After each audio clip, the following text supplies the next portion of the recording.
Your sports live here. WBUZ HD3 Laverne. We are the Game Nashville Sports Network. ESPN 94.9. The Fan. 30 years of the best sports talk in Middle Tennessee. It's the George Plaster Show, featuring Tennessee Sports Hall of Famers Kelly Holcomb and young gun Billy Derrick. And now, here's your host, George Plaster.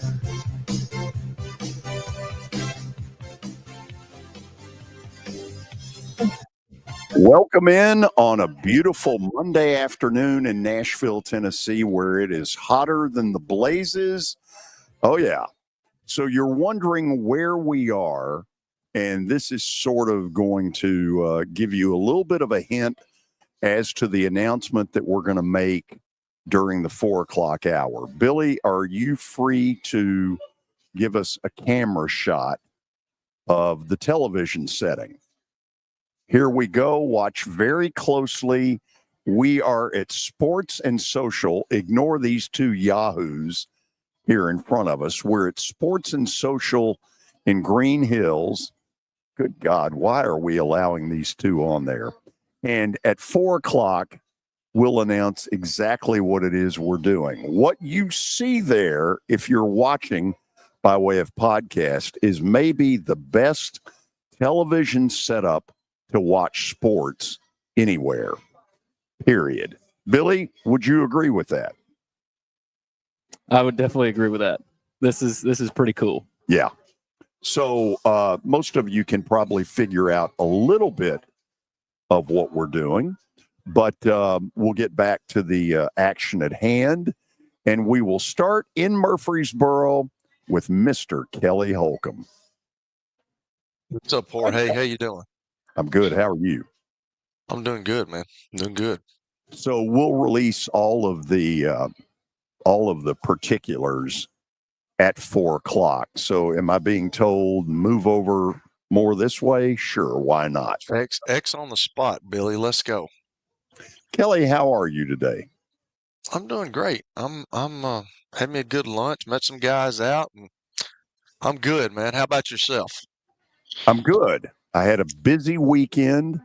It was really fun to MC the Tennessee Radio Hall of Fame ceremonies at my alma mater, Battleground Academy, on Saturday. Nice. How'd you do? Did you knock it out of the park?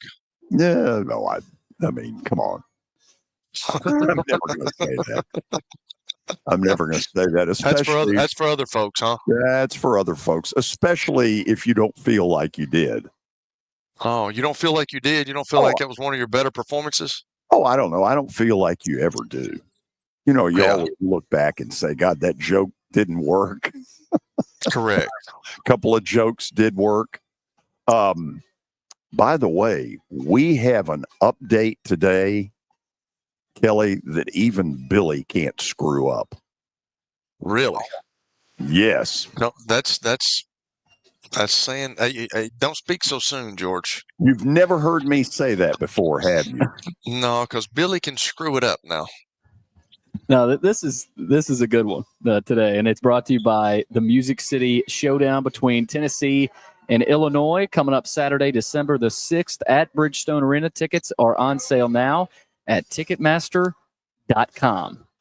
All right, we're starting in Major League Baseball for today, and we got a couple of crazy stories in baseball. Well, let's go with the one that's the most explosive, because this one is hilarious. Yeah, Phillies star Bryce Harper stood nose to nose with Rob Manfred during a meeting with the team last week, telling him to get the F out of our clubhouse if he wanted to talk about the potential implementation of a salary cap. The confrontation occurred during a meeting, one of the 30 that Manfred has annually to improve his relations with every team's players. Even though Manfred never explicitly said the word salary cap, sources say the discussion about the game's economics angered Harper.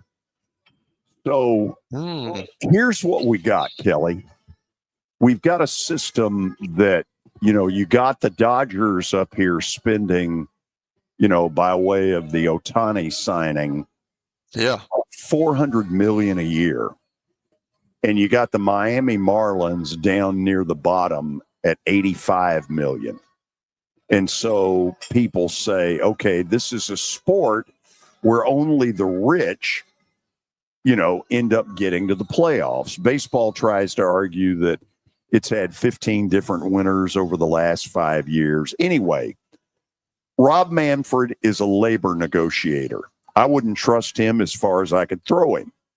That said, the players feel the exact same way about him, and he's known it. And so in an attempt to try to make it better, he's been meeting with all of the teams. And it's been out there for weeks that he's been yapping salary cap. And I guess it exploded in Philadelphia, where Harper threw the F-bomb at him. And supposedly Manfred told him, I'm not getting the F out of here. We've got important things to discuss. Now, I'm not a big Bryce Harper fan. Have never been. He's a great talent. Don't get me wrong. Not wild about him as a human being. But that said, I kind of like that he went after the commissioner. I'd love to have been a fly on the wall. I bet that was a little tense for a few seconds. Ooh. Supposedly, Nick Castellanos tried to sort of be the peacemaker, and it doesn't sound, Billy, like it worked.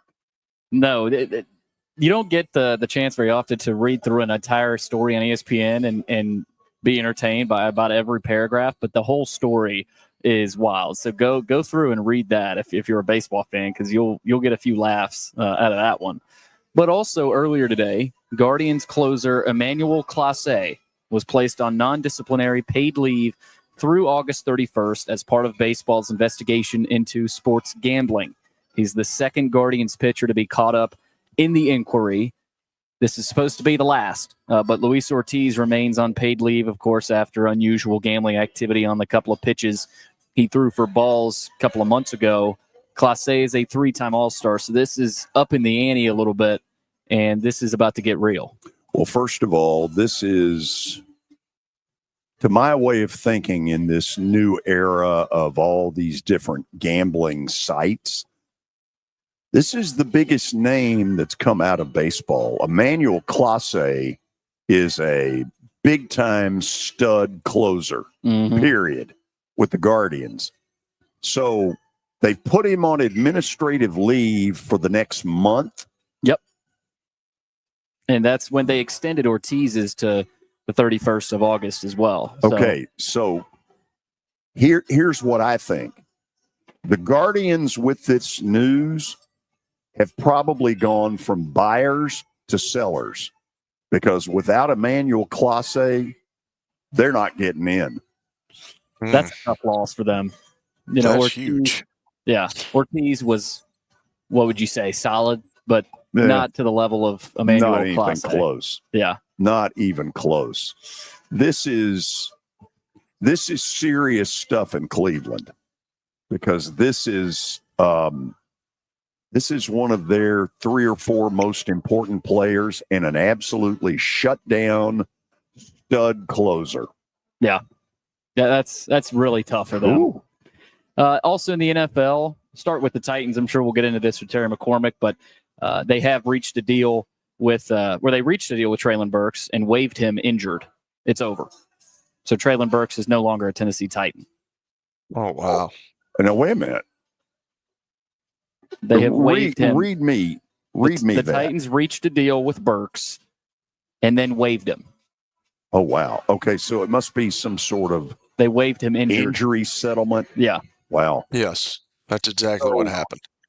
Kelly, we've had some fun at Traylon Burks' expense over the last year and a half. I feel sorry for the young man. You talk about bad luck. If you want to go with injury prone, sure. But this is terrible. Yeah, he's a talented guy too, and somebody will probably pick him up and wait and see. He has a nice career with somebody else. It's just, he just never could get on the right side of things, man. It's kind of tough to see that you have so much hope and expectations on a young man that just come in and he just he can't stay healthy. I've been around guys like that just couldn't stay. They were really talented, but just couldn't stay healthy. Titans have picked up Ramel Keaton, former Tennessee receiver, who was a pretty good player at Tennessee. Didn't, obviously, I don't even know where he wasn't drafted, so I don't know what his process has looked like in the past few months or whatever, but the Titans have picked up Ramel Keaton. Also, going over to the West Coast, Christian Wilkins, who was released by the Raiders on Thursday of last week, apparently got out. He was messing around the locker room, kissed a fellow teammate on the head, and the teammate took offense to it.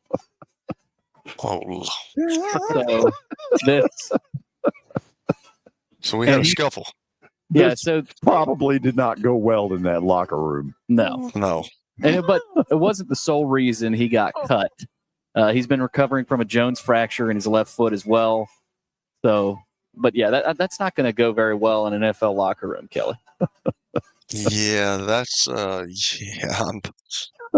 I'm not even going to go there, but yeah, I can understand. I can't imagine what that guy did to him. Wow. Probably tried to turn around and slug him. Wow. On the other hand, some more serious news in Denver. They have signed Cortland Sutton. They've reached an agreement on a 4-year, $92 million extension. He was set to enter his final season of a 4-year deal. He signed back in 2021. He has repeatedly said he wants to finish his career with the Broncos. So that's good news for Bo Nix and company going forward. They all say that. They do. Good luck. In college football, a couple of pieces here. Earlier today, Oakland senior Joel Wyatt committed to Tennessee. He's a 4-star athlete, transferred to Oakland earlier this month. He's emerged as one of the top playmakers in the state. He had been at Webb School in Bell Buckle, but they actually, I think Mike Organ might have talked about this last time we had him on. They bagged football. They have terminated their football program because Mike was talking. They only had 22 maybe, and then Wyatt leaves, and that put him to a bad situation. So he is headed to Tennessee, and he's also at Oakland now for his senior season. But he was a priority for Tennessee. Had some other offers from Vandy, Auburn, Georgia, LSU, but he's headed to Knoxville.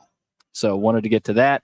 Also, great news coming out of Colorado. Deion Sanders announced he had surgery to remove his bladder after doctors discovered a tumor there. Sanders said that since the surgery, there are no traces of cancer. He'll continue to coach this season. Which we all hope and pray continues that way. Kelly, they had, I guess, this morning called a press conference, and there was speculation all over the place, and not much of it was very good. No, and I'm just I heard that today, and I was I'm just happy that he said that they got the tumor out, correct, and they got all of it out in his bladder. So that's a sometimes Deion can rub you the wrong way, but you don't want anybody having to go through things like that. And I hope it turns out well for him, and I hope he gets going again. He said he's going to be on the sideline, and I think it's pretty lively when he's on the sideline. He says some of the things he does. So I'm happy for him, and hopefully he can stay healthy. Yeah, it's never dull with Deion. No, absolutely not. Late word out of Detroit that the Tigers have acquired right-hander Chris Paddock from the Minnesota Twins, who appear to be kind of in fire sale mode. And the tricky part of it is they're trying to be sold. That's right. And that's sort of in the middle of that. It makes it tough. Guys, hey, George, you and Billy, have the Tigers got a really good shot this year to go to the World Series?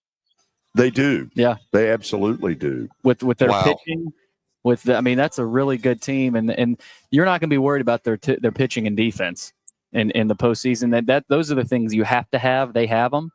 Offensively, can they do enough? We'll see. But that's the best pitching staff in the big leagues, you could argue.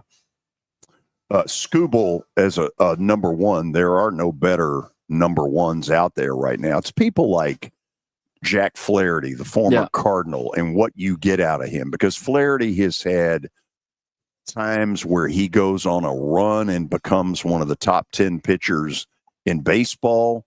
but then there are other times where you don't seem to get that. This is a good move for the Tigers. They need pitching help. Paddock, they knew was available. Did I hear that the Braves picked up yet another bargain basement, whatever? Yeah, I don't even know. The last couple of moves for the Braves, I don't know if they even know if they're worth mentioning. I had that pulled up. Well, it's okay. Carlos Carrasco. Yeah, Carrasco. And last night they acquired Eric Fetty. So here's the deal. Think about what they started the season with. Spencer Strider was not with them to start the season. Now he's pitching for them. Spencer Schwellenbach, likely out for the rest of the season. Chris Sale, if they're smart, out for the rest of the season. Ronaldo Lopez, no reason to pitch him between now and the end of the season. Now Grant Holmes, out for the rest of the season with what was described as elbow tightness. They got no starting pitchers. This team is going to end up losing about 95 games before this season is over. This is the summer of my baseball discontent. What's going on with all that, George? Like, we've talked about strength coaches before. What's going on inside the organization where all these pitchers are going down? Well, this isn't just a Braves problem, though. I mean, the Dodgers, Danny talked about how many injuries they've had. Yeah, true. This is a pandemic, you could say. Yeah, and I think a lot of it comes from the babying of pitchers that's going on all over Major League Baseball. Different people will argue different things, but we have never seen this level of injuries before. No. Speaking of injuries, according to On3 Sports, may not all be well with DJ Lagway in Florida. It's been reported, and they're very secretive about this. You got to get behind a paywall if you want to read the rest of this story. But DJ Lagway apparently has been in a boot as he deals with a minor lower leg injury ahead of fall camp. So, and we talked about this at Media Days that Napier said he's good to go. He's fine. I never fully believed that. So this is something to continue to keep your eye on down in Gainesville. In a related note, the Titans have L'Jarius Sneed. We will talk about that after the break with Terry McCormick. So our show is originating today from Sports and Social in the Green Hills Mall area. In fact, in the mall. If you have not been here before, Billy, give them one more look at it. If you're watching by way of podcast, who are these two yahoos in front, and why are they allowed in the picture? Anyway, as you can see, their television's set up to watch multiple sports events is as good as it gets, period. We'll explain more at 4 p.m. This is 94.9, The Fan. When I got my first car, my dad told me, keep the gas tank full and my number on speed dial. Now parents are telling their kids, save 615-242-9000 just in case. I'm Blair Durham. If you or someone you love is in a wreck, call us. We're here to get you the money you deserve.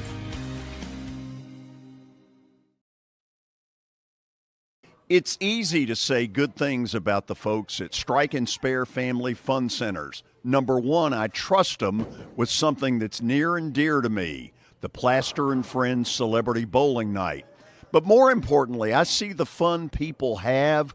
They enjoy the bowling, they enjoy the camaraderie, and you will too. Come by any of their locations and get ready to have some fun. I trained my entire life to be the best.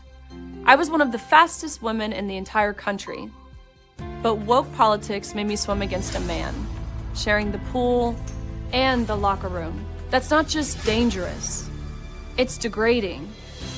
Thank God for Marsha Blackburn. No one fights harder to protect us. Marsha Blackburn will always stand for strong women because she's one of us. I'm Marsha Blackburn, and I approve this message. Attention, Big Orange Country.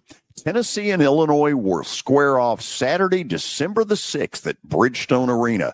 This is the rematch of a great college basketball game last season in Champaign that went right to the wire. And this one figures to be more of the same. Tickets are on sale now.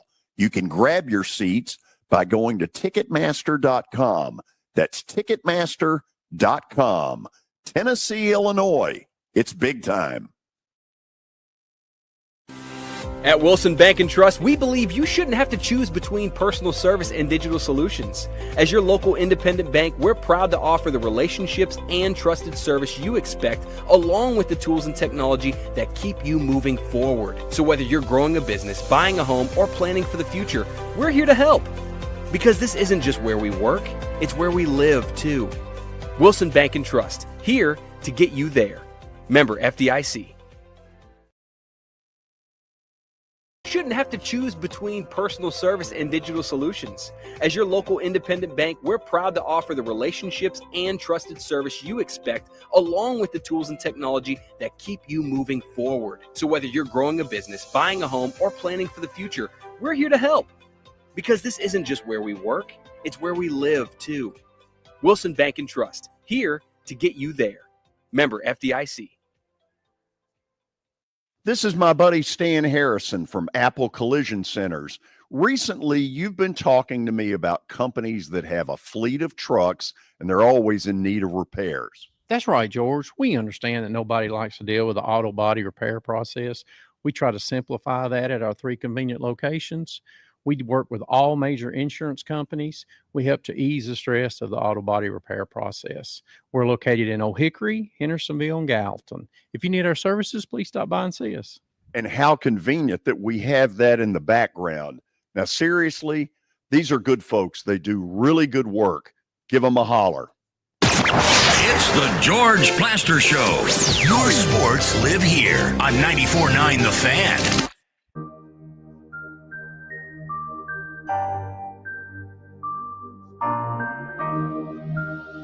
Stop playing with him.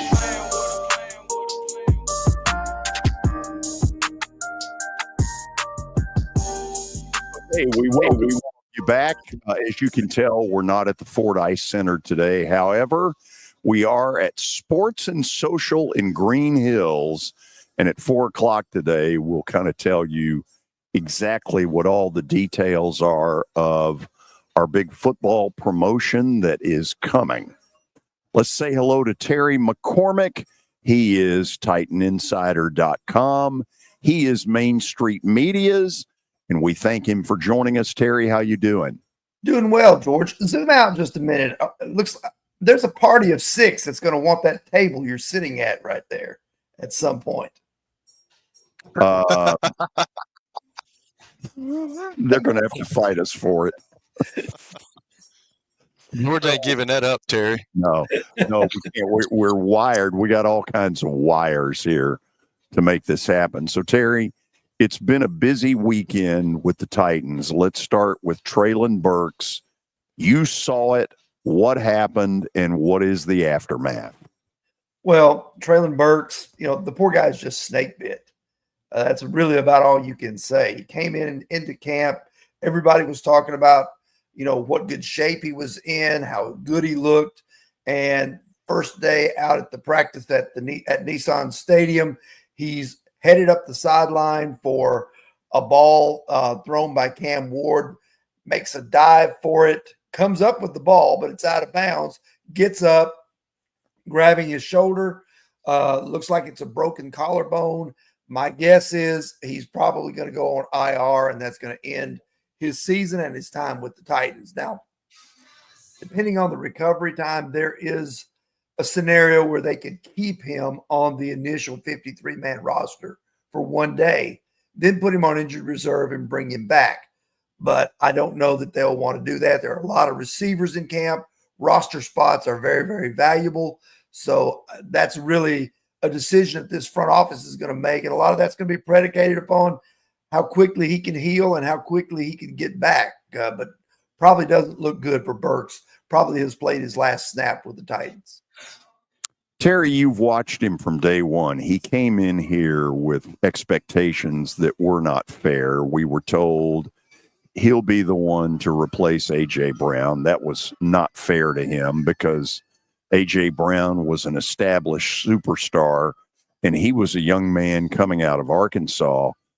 Is he just simply incredibly unlucky? Is he just simply injury prone?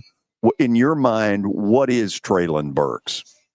Well, some guys just can't take the pounding that the NFL causes on a body. You remember way back in the day, Rocky Calmus was one of those guys who could never really stay healthy. Had a great college career at Oklahoma, but could not stay healthy with the Titans. And really his career was over after about 3 or 4 years. Same thing kind of happened to Jake Locker. He just got tired of getting beat up and knocked around, and he had kind of a reckless style of play, and that didn't serve him very well either. And I'm starting to wonder if Traylon Burks is one of those guys that, for all the God-given talent that he has, that his body's not going to allow him to take the punishment that comes with playing consistently in the NFL. And yet, once this is over in Tennessee, somebody will pick him up. And, you know, you would hate for the Titans that it turns out this way, but for him, you hope that somewhere down the road something good happens and that there can be a little bit of peace in his life, because this could not have been fun. No, I mean, because like you said at the outset, the expectations were unfair from the beginning. Having to come in and replace A.J. Brown, and, as unfair as it is, and then this is going to be, awful sounding, and it's not Traylon Burks' fault, but he's almost the poster child of the downfall of this team over the last 3 or 4 years, because he was the guy who was acquired in the trade for A.J. Brown, the draft pick that was used, and he never really got going. And likewise, the team has really fallen off since that A.J. Brown deal was made.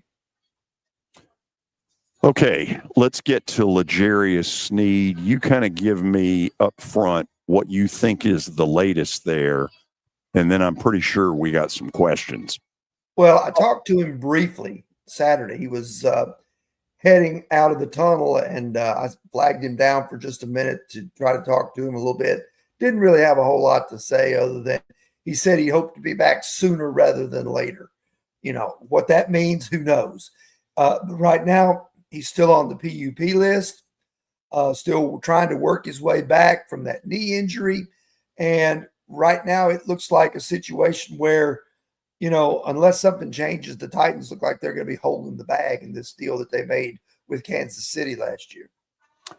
It's ironic because Mike Borgonzi would have been part of the group in Kansas City that said, let him go.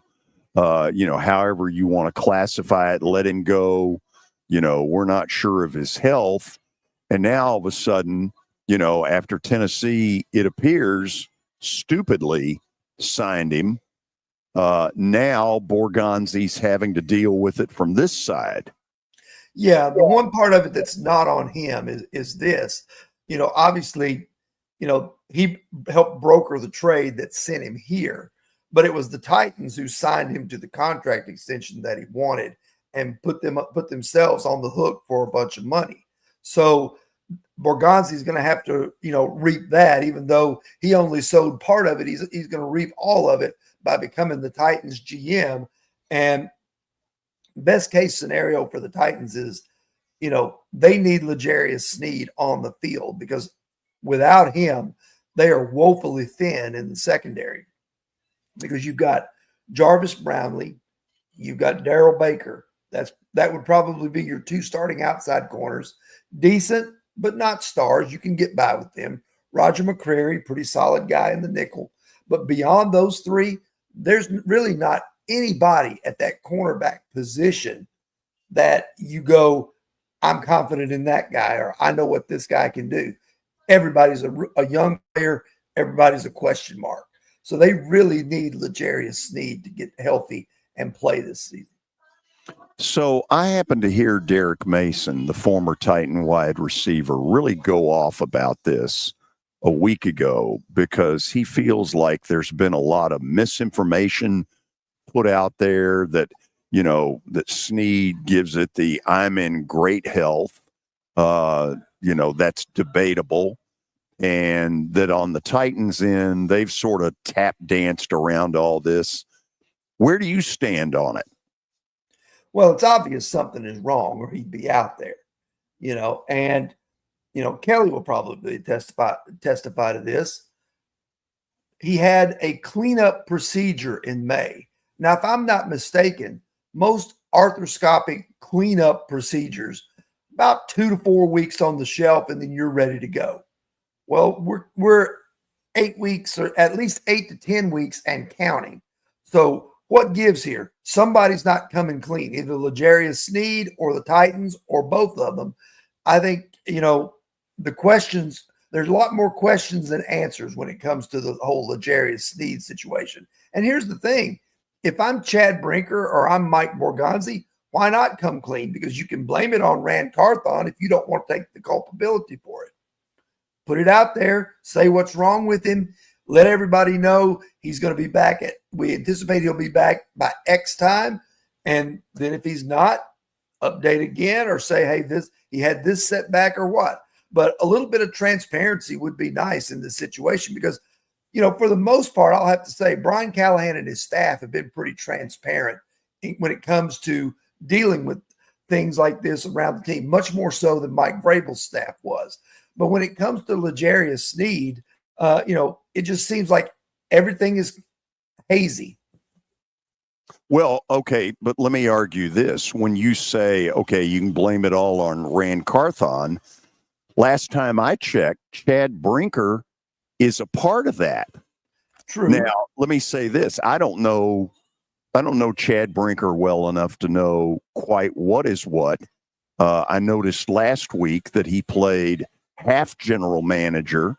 I don't know why Borgonzi's putting up with that or why he accepted this arrangement to begin with. It makes no sense to me. But the fact of it is, he can't blame it on Carthon because he was part of that. You're right about that. So he did have a hand in that acquisition and dealing with the Chiefs and dealing with Mike Borgonzi to bring him over here. But somewheres it would be nice if somebody would issue just a little bit of clarity on this thing, because it feels like to me that, this whole continually putting things off is just a way of delaying the inevitable of saying this guy's a waste. Yeah. It was a waste, that it was not a waste as a guy, but I'm talking about wasted, that they have wasted the money because he's not healthy enough to give them what they need. Terry, you know what's going on. We're all looking for signs one way or the other about Cam Ward. Now Will Levis is no longer part of this picture, and so there isn't the awkwardness that there might have been if Levis was on this roster this year. Are you seeing anything yet that gives you okay, I feel good about this guy? Or on the other side, oh no, I see X and that's not a good sign. Tell me what you're seeing out of Ward so far. I see a mixed bag. I see a guy who has some talent. I see a guy who, seems comfortable in terms of what he knows about the offense so far. He's still got a lot to learn. I see a guy who is going to make some mistakes. I think the supporting cast around him is still a little bit lacking in a lot of areas because this whole rebuild thing is going to take some time. And I see a guy who in time might be the answer, but is probably not going to be good enough this year to elevate this team very far. Is that mostly on him, or in your feeling, is it that the cast around him can't really help him to the level that he would need to be helped? I'd say both, because one, he's a rookie. So to throw everything on his shoulders and say, here, big boy, it's all yours, have at it, that's unfair to him. But he needs a supporting cast. And I want to go down this road with Kelly, because you and I talked about this morning when we discussed coming on. Terry, do this. Hold on to it, because I'm going to go to the break first. and then you and Kelly can go at it. We'll see where Billy may want to take it as well. So just kind of hang with me, okay? All right. We'll go to the break from Sports and Social in Green Hills. This is 94.9 The Fan. When I got my first car, my dad told me, keep the gas tank full and my number on speed dial. Now parents are telling their kids, save 615-242-9000 just in case. I'm Blair Durham. If you or someone you love is in a wreck, call us. We're here to get you the money you deserve. If you are paying too much for your health insurance, you know what? You need to contact the folks at Pancoast Benefits. Pancoast works with businesses and individuals to tackle the high cost of health insurance. Whether you're a business owner, large or small, self-employed, between jobs, or over the age of 65 and in need of a Medicare plan, Pancoast can help. They make understanding your benefits less difficult and more personal. So check them out today, pancoastbenefits.com, or call them at 615-292-3400. As the trusted premier custom home builder in Middle Tennessee, Donnelly Timmons has over 20 years of experience in the industry. Whether you're looking to build your dream home or renovate your current home, their team will ensure that every client and every remodel is unique, luxurious, and completed on time within budget. Founders Dustin Timmons and Joey Donnelly have over 25 years of construction experience in the Nashville area. Together, they have completed projects in Forest Hills, Oak Hill, Green Hills, Franklin, and Brentwood. Dustin and Joey believe that communication is the most important aspect of all construction projects. Therefore, they personally manage each project themselves and are involved in job site activities on a daily basis. Their commitment to quality and integrity has earned them an outstanding reputation among their clients. Contact them to set an appointment for a free consultation or to view some of their completed projects. Give them a call at 615-456-7983 or log on to DonnellyTimmons.com.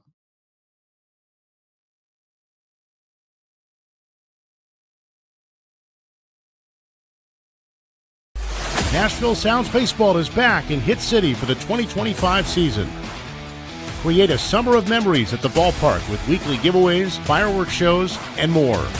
Tickets are on sale now.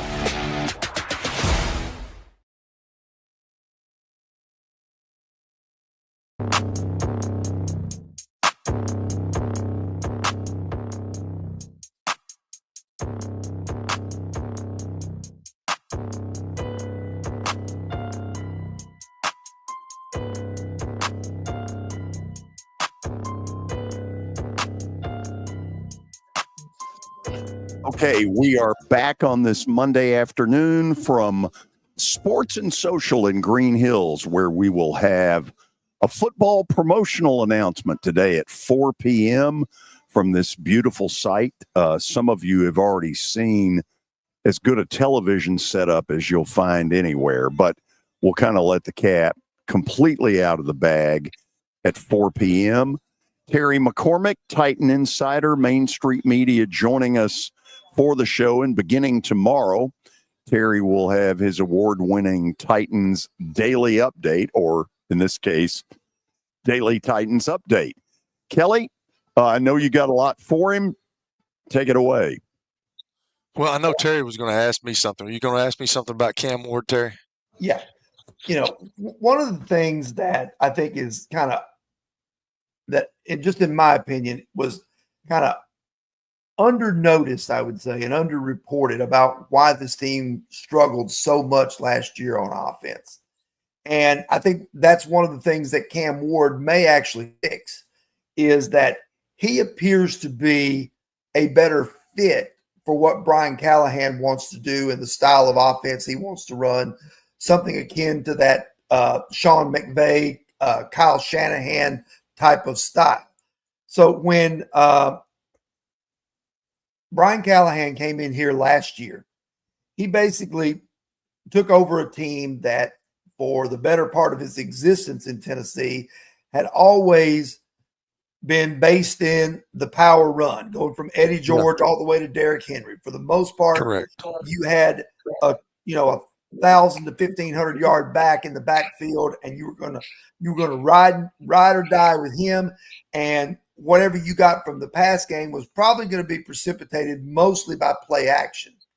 Correct. And when Brian Callahan came in and changed all the things that he wanted to change about the Titans offense, he found himself with a team that was designed, even though there's, certainly deficiencies on the roster, a team that was designed to do the power run game. It had Derrick Henry in the backfield, which meant it faced a lot of stacked boxes. It had offensive linemen who were better run blockers than they were pass protectors. It had wide receivers that Mike Vrabel told, if you can't block for Derrick, you can't be on the field. It had a quarterback, first in Ryan Tannehill and then in Will Levis, that play action, deep shots to the post or deep outs was how you made chunk plays in the pass game.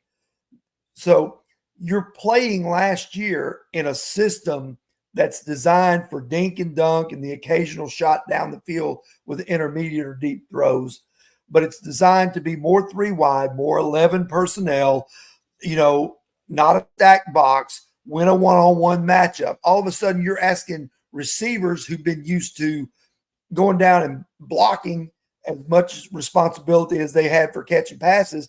Okay, win me a one-on-one in 2.5 seconds, and let's see if the quarterback can get you the football. And you're talking about a quarterback going from needing play action and a stacked box to create windows and passing lanes where he can use a big arm to now trying to do timing-based things that he's not really used to. And then, of course, you're talking about an offensive line that can't hold up in pass protection because you've got tackles, especially, that are not good pass protectors. I think all of that played a role in last year's demise.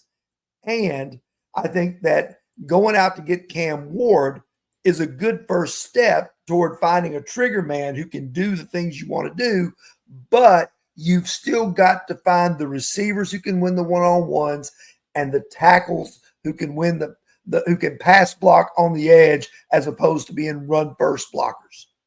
Terry, I agree with everything you said. I think you're absolutely right. And I think if you think about the Tennessee Titans, even when they were established here in Nashville, what have they done? You just said it. Eddie George, Chris Johnson, all those guys, they're a run team. They've been a run organization their whole time being in Tennessee. And it doesn't happen overnight. You got guys that fit that scheme. Mike Vrabel brought guys in that fit that scheme. All these other coaches did the exact same thing. And then you bring Brian Callahan in. He's not used to that. He's used to stuff like I was used to when I was in Indianapolis with Peyton and Tom Moore and Bruce Arians. It was 11 personnel you just talked to. We called it Kings. It was 3 wide receivers, a tight end, and a running back. They didn't have those fullbacks like Lorenzo Neal that they've had here constantly throughout the years. So it takes time, and that's why I said the other day when I was talking on a program to George, like if they don't win this year, you can see the owner doing something again with the coaching staff, and I just don't think that needs to happen. You need some continuity in your organization, and it takes time to get your process going. It takes time for a coach to change the philosophy, and for a philosophy of the Tennessee Titans that have been 20-something years of doing the same stuff, of running the ball, even with a stacked box, and then doing play action. It's a tough deal. I just don't think Will Levis was the guy to do that. Now, I know George was talking about it last year, and he was all in, but I think this young man here, with learning about his track record and learning about his work ethic and just hearing things from other people, like the guy had no scholarship offers coming out of college, and he went to Incarnate Word, and he threw 78 touchdowns in 2 seasons. That's kind of extraordinary. And then he goes to Washington State and on to Miami, and we know that. But he's the first pick of the draft, and if you're looking at where Brian Callahan came from, all you got to do is look to Cincinnati. They got Joe Burrow. Joe Burrow is a really good athlete now. He can move. But that's what they do. They get in a 11 personnel or kings, and they're going to throw the ball around. They're not going to have a fullback back there. Sometimes they're going to bring other tight ends, but their base deal is trying to put pressure on you with 11 personnel, with three wideouts, a tight end. They got to have people that can play, and I think you're absolutely right, Terry, about all that, and it takes time, and I just hope they're given time. And I think this guy that people are looking at on YouTube, Cam Ward, he's a rookie. You just talked about that. He's a rookie. He's going to have some rookie stupid mistakes. That's just part of the game. But can they live with that, and can they live through it? Because he's going to have some. It's going to be up and down for him. Now, I do think, and I think George talked about it. I don't know if it bothered him anyway. I don't think with all the competition that he's had in his life, I don't think it bothered him that Will Levis was there. But now there's an unquestionable starter. I mean, he's the guy. Brandon Allen is considered a backup in the league, and he can come in and play. But, like, he's the starter now, so he can relax. He don't have to compete. He can learn the offense. He can figure it out. And I think he's the right guy, but I hope that they have I don't know how the season's going to be this year. Nobody knows. And everybody's talking about they've got the 28th worst roster in the National Football League. So they've got a lot of things that they've got to do this year. But if they win some games and they look competitive in these games, maybe they don't change the coaching staff. But if they don't, I'm just afraid they're going to start back over again, Terry. That's what I'm concerned about, Kelly. And then, the best way to ruin a quarterback is to change out the coaching staff. Correct. Midstream, is to pull the rug out from under him and start over and say, now we're going to do it this way. And we've seen it here with the Titans. We saw it with Jake Locker. We saw it with Marcus Mariota. We saw it with Will Levis. And every time they seemed to perform worse after the change was made, because they weren't quite a fit for what the new coach wanted to do, and the new coach got antsy and wanted his own guy to play quarterback. That's correct. So my questions for you is, I've been reading some stuff.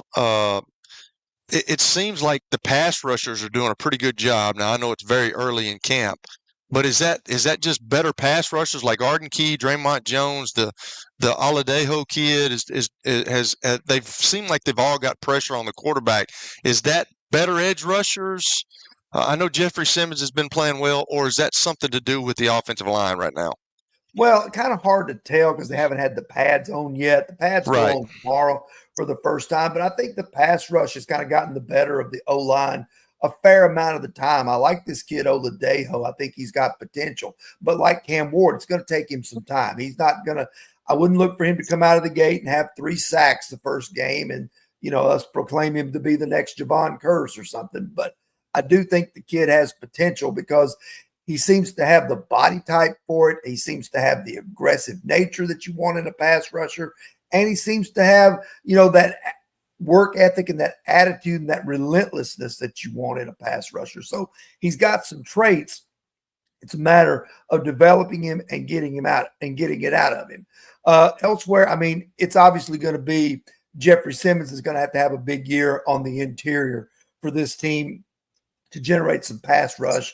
And then Arden Key, Draymond Jones, they're decent guys, but, they're not special players. What this defense is really lacking right now is a special player that teams have to prepare for and that offensive coordinators and offensive line coaches have to lay awake at night figuring out how they're going to stop. Simmons can be that guy, but you really need somebody else on the edge to complement that. So have you noticed J.C. Latham? How is he taken to the right tackle side? Does he look more natural there because he was on the left side last year and they moved him back to what he played at Alabama? So how has he looked at right tackle? Seems to be a little more comfortable. He's lost a lot of weight, so he's a little bit more agile now, able to move a little bit more and a little bit better. But again, once the pads go on, I think you'll start to see exactly where he kind of stands, because this is a guy they need, I'll go back to something that I wrote, a while back and kind of reiterate. This team has not given out a second contract to a player that they drafted since Simmons and Amani Hooker in 2019. Oh, wow. They need J.C. Latham. They need Peter Skoronski. They need, Cam Ward. They need these guys to be good enough to warrant a second contract and not be looking for a replacement 4 or 5 years later. I got one more, and I'll turn it to Billy. But we talked about wide receivers earlier. How is Tyler Lockett fitting in the equation here? Had a nice play the other day where he caught the ball, really good throw from Cam Ward, probably his best of the day, kind of zipped it right over the outstretched arms of a linebacker and into Lockett's arms. What they have to hope for with Tyler Lockett is that he's got something left in the tank. I don't think you're looking at a guy that's going to have 1,000 yards receiving, but if he can give you 600, 700 yards receiving and play a full season and be a leader for some of those younger guys like Alec Eilmanner, Chimere Dike, Xavier Restrepo, if he makes the roster, then I think, Tyler Lockett will have been a decent investment.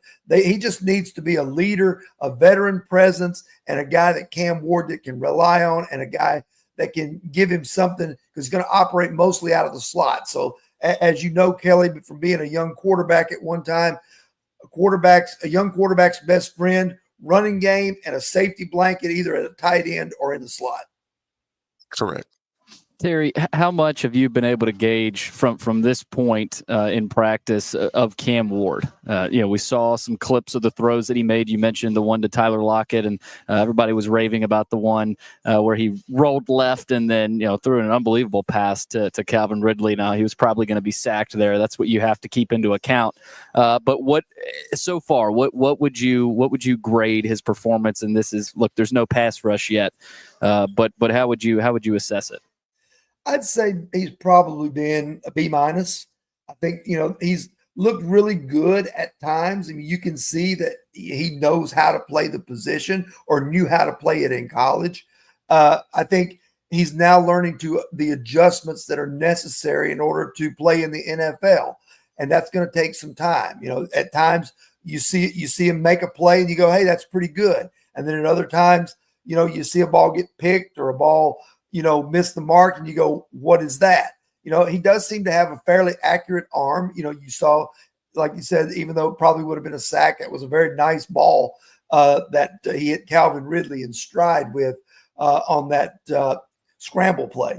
So to me, it's really too early to tell, but the early returns are pretty decent. I want to go now to this defense. It's a new look linebacker room with Cody Barton, and then a couple other guys they've brought in, and we've talked about it. But how much better does this defense have to be than last season to have this team take the next step? Because defense was an issue as well last year, but they lose a lot from that defense. How much can the guys coming in help to improve that? Yeah, I mean, a lot of it's going to depend on what they have out there. If L'Jarius Sneed is able to give them something, that makes the secondary and the cornerbacks a whole lot better because it moves everybody down a notch in the pecking order.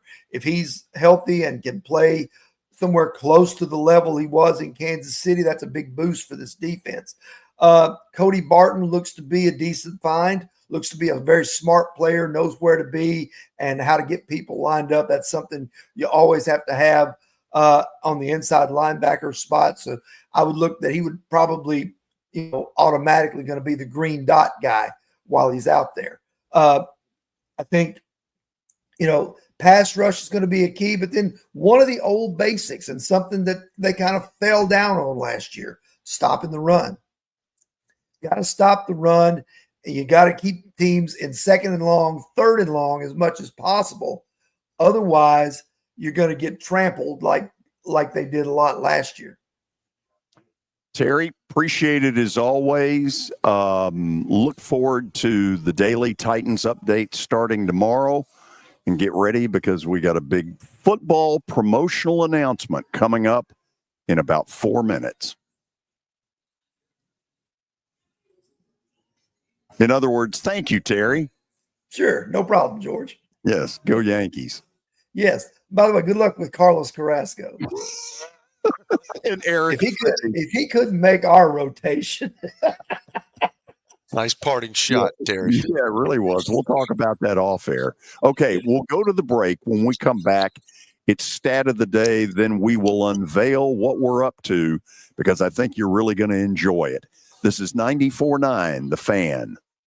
It's back to school season, and Cromwell Media has teamed up with Souls for Souls to help a child in Middle Tennessee step into the new year with confidence by introducing Souls for 615. For just $20, you can provide a brand new pair of athletic shoes to a student in need. It's quick, it's easy, and it makes a big difference.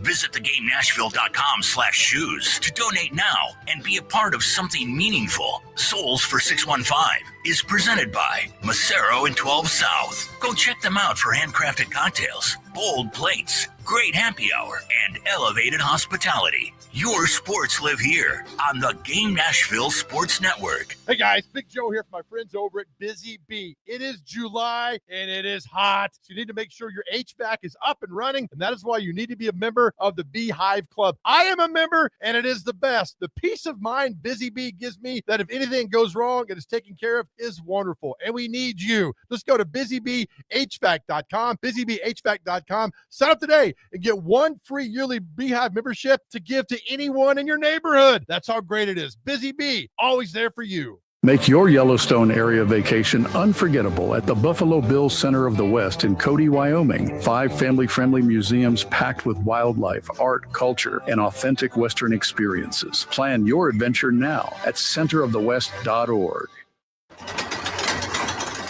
For the love of the climb,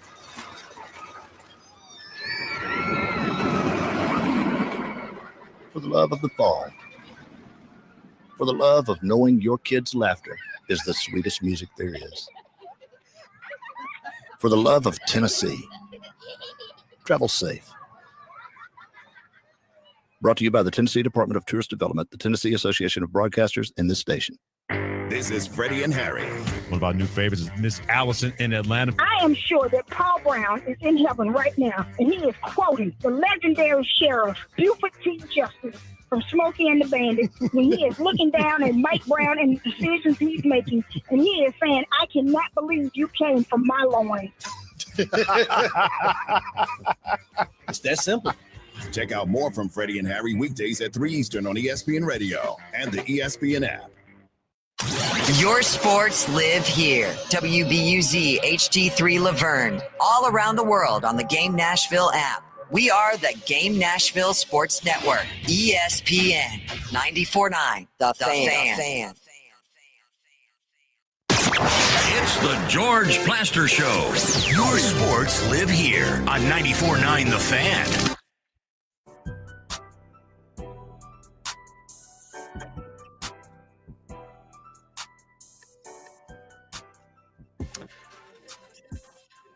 Coming up, talking with special guest here on the show from Sports and Social out in Green Hills. Looking forward to that. But first, stat of the day brought to you by Apple Collision Centers. You can find them in Old Hickory, Hendersonville, and Gallatin. Give them a call, 615-754-9800, or log on to their website. That's applecollisioncenters.com.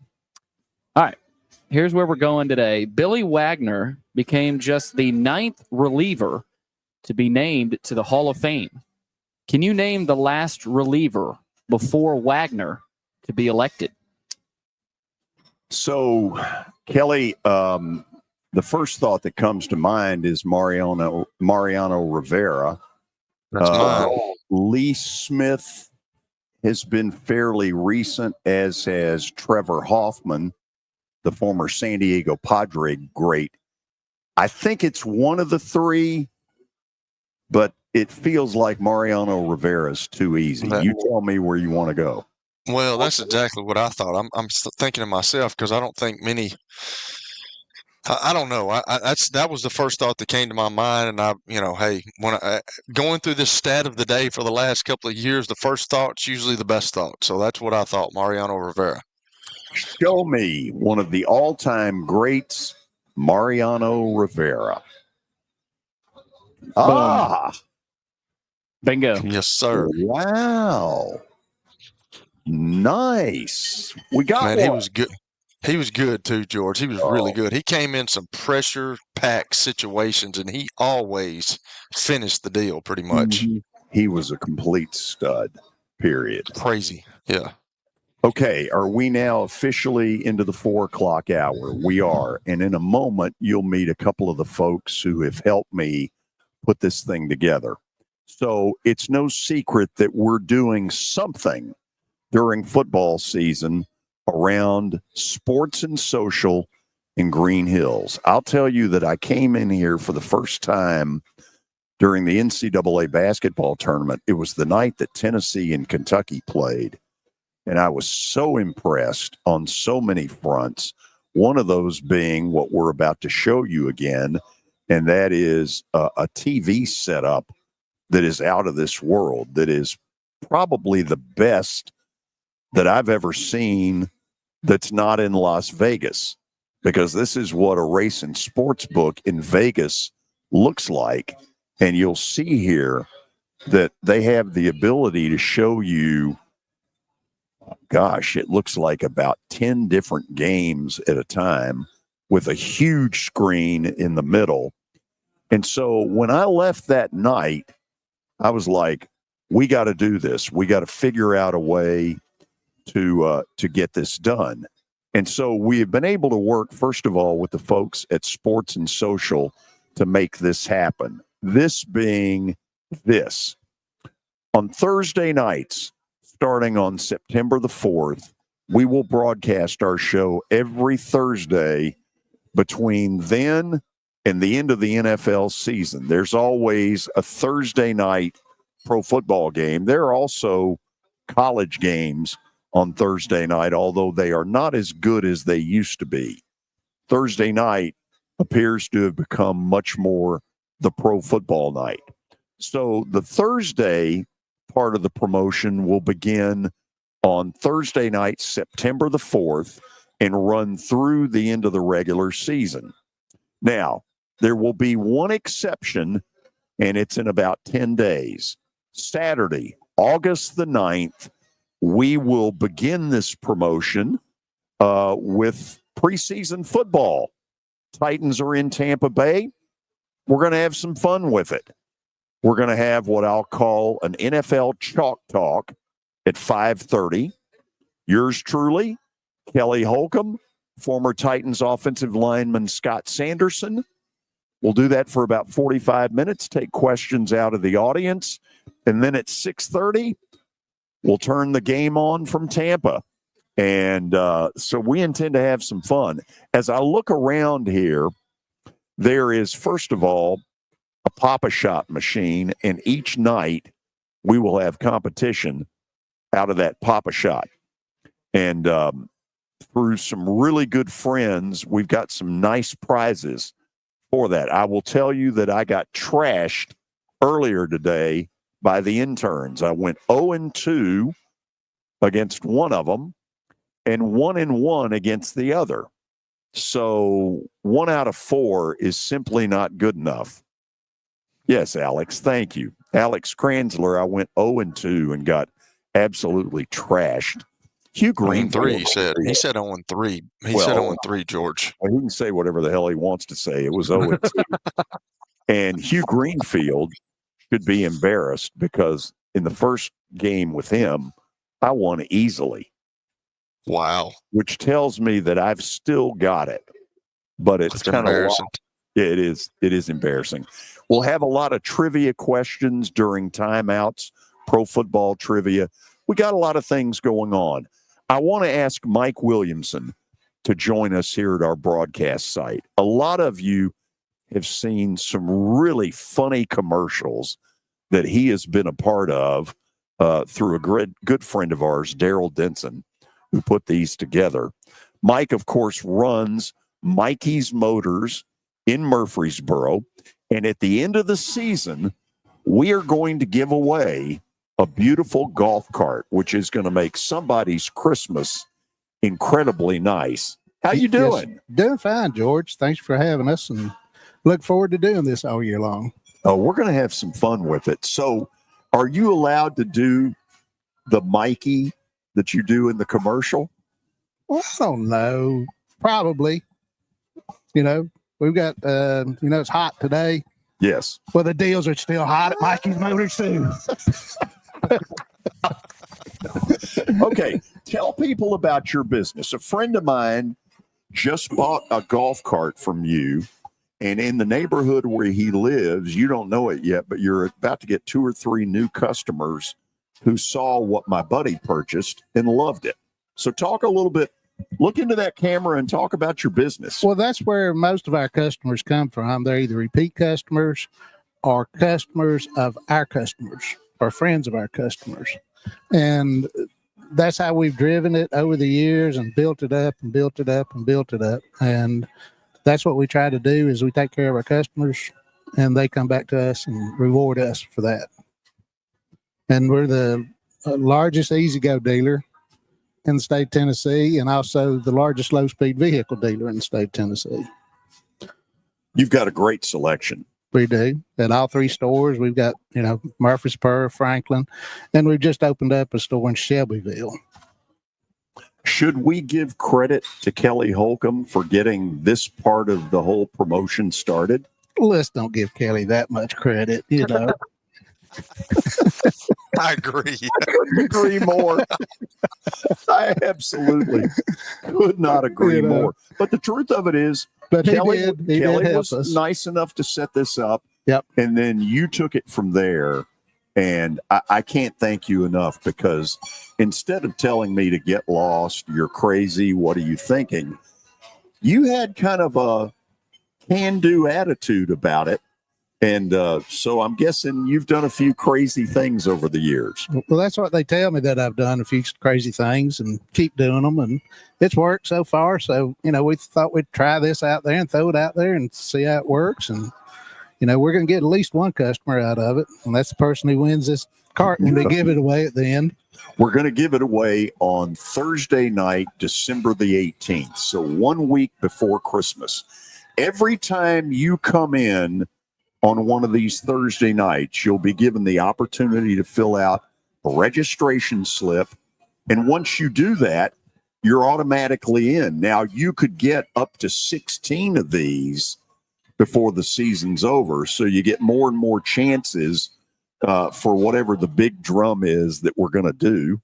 And then you're going to do the honors and pick the winner. Right. And it's going to be one of the new 2026 Easy Go RX fees. The street legal, and they've made a lot of great improvements, which Easy Go was great anyway, and now they've just even added on. And it's about a $16,000 cart that we can give away.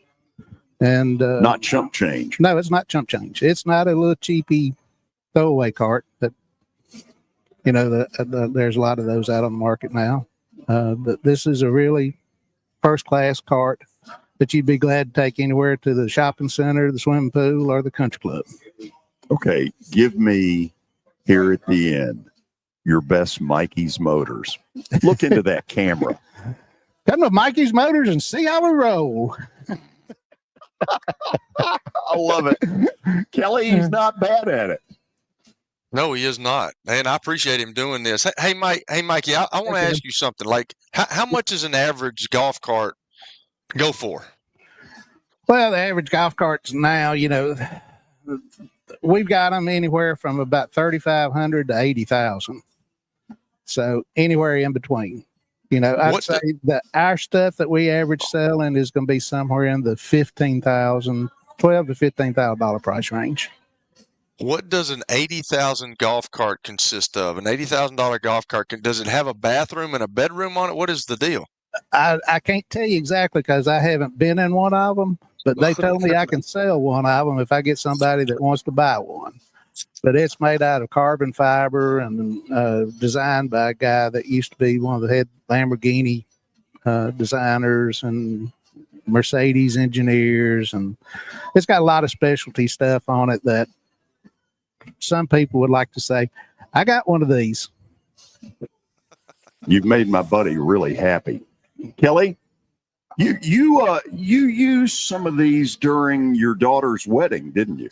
I do, yeah. Both of my daughter's weddings. I called Mike, and he got us one. We had to bring people from the parking lot or in my yard to the back area where my daughters were getting married, and I used his golf carts. And great service. They bring them to your place. They tell you how to run them, and it was awesome. It certainly helped. It was hot that day, and people didn't want to walk. So yeah, I've used him twice, and I'm thoroughly satisfied with Mike and all the stuff that he does. So I appreciate him being involved in this, and thank him for all he's doing. Well, I appreciate that, Kelly, and you've been a good customer for Tennessee and Middle Tennessee, and done a lot to help us here in your home state. And I watched you play ball for a long time. I'm not going to say how many years, but for a long time. It was a long time ago too, Mike. I've got gray hair now, brother. we're getting old. Better be gray and thing had gone away, but also that's another part of our business that, we don't really advertise that much because we stay so busy in it. But the rental business where we do, we've got a large rental fleet that people come in and you can get 1 to 200. Depends on how big a deal that you need people hauled around in. Thank you for the spirit in which you put up with me that first visit when you had to be saying, what the hell is he smoking? Well, I followed Kelly's lead a lot on this. That's really scary. Mike, thank you. Thank you, George. Okay. Good talk to you. See you, Kelly. That's Mike Williams. If you will, Billy, turn him down there for just a second. We're going to bring Eric Martinelli over. This poor guy, it's his first day as the new general manager of Sports and Social. So let's bring him in here. Can you imagine earlier today when he learned, Kelly, this was the first time today that he learned he was going to have to put up with this. So, Eric, let me get you settled in there. And, okay, it's not. Okay, there we go. Kelly, tell Eric what he's going to have to deal with. You got to deal with George. That's all I got to say, brother. That's an event in itself. Okay. I've got to learn that in the last couple hours. That's right. So, first of all, tell people a little bit of your background as you walk into this mess that you've inherited. Yeah, day one, moving here from Las Vegas, spent some time in Manhattan as well, but familiar with, big events and doing stuff and live events with doing stuff with George will be exciting. So excited to be a part of the team and, put on these events with people and have great promotions here at Sports and Social. So, Billy, in a second, let's show people that bank of television screens again, because Eric, first time I came in here during the NCAA tournament, Tennessee and Kentucky were playing, and you can imagine a huge contingent of Tennessee fans, but a lot of Kentucky folks in here as well. And that was when I made the decision, I've got to figure out a way to con these people into letting me do this. That thing's beautiful. It is, and it definitely elevates the guest experience. We can do all kinds of different activations and put all kinds of stuff up on that board along with sports. So, it's always fun to have different things up there. About 3 weeks ago, the high school that I went to, BGA, we held an alumni luncheon, a football alumni luncheon in here, and our head coach, Bobby Bentley, spoke. We had about 110 people in here, and what they loved was the ability to take those televisions, and we put the school's highlight film from a year ago on there. Boy, during football season, your ability to show a bunch of different games, that's the key. Yep. And NFL, college, UFC, all of it. Have the ability to do it all. So you've only been here a day, but tell people who have never been here before to Sports and Social in Green Hills what they'll walk into when they come in here. It's going to be a fun environment. It's going to be a venue full of energy, loud music, good sports.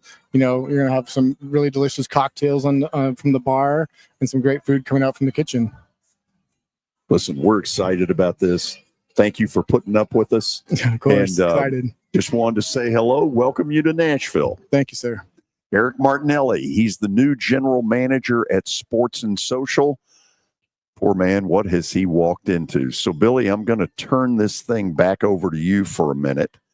I put it out on social media, and I'll put it out here on the show as well. So the one thing we're going to do that will be a little bit different is next Saturday, August the 9th. This will be the one time it's not on a Thursday night. We will sort of have a special Saturday edition. We got to figure out a name. I don't know if Football Night in Nashville is the right thing, but the point of it is we'd love for you to come in next Saturday, be with us for the NFL Chalk Talk that we're going to do at 5:30. The game in Tampa is at 6:30. If you want to reserve some seating, simply email me, plastergeorge@gmail.com, and I'll take it from there. Great location. You saw the TVs. The food is great. I don't see why you wouldn't come out. Kelly, I don't think even I can screw this up. Yeah, that's a nice looking place, man. I've seen big TVs, man, but like all the stuff you can do with that one, it looks incredible. I'll tell you what we did during the BGA football luncheon. Not only did we show the highlight film, and when you do it on that entire big screen where every TV has it, Billy, how big would this thing be? Oh my gosh, I don't even know. I don't either. But that was really cool. And then Bobby Bentley put a list of, objectives before the season starts up there. And I've got pictures of it. It really looked good. We're going to use this thing to our advantage because it's a weapon. A weapon isn't the right word for it, but it's something where we can really have some fun with graphics. Yeah, there's not a bad seat in the house here. You could be anywhere in this place, and you've got a view of a TV. Like you said, with the graphics and everything, you won't miss any information when you're out here either. But it's going to be fun. Yeah, we're excited. So that's our announcement. You're going to hear a lot about it in the coming days. We would love to have a huge crowd on Saturday, August the 9th.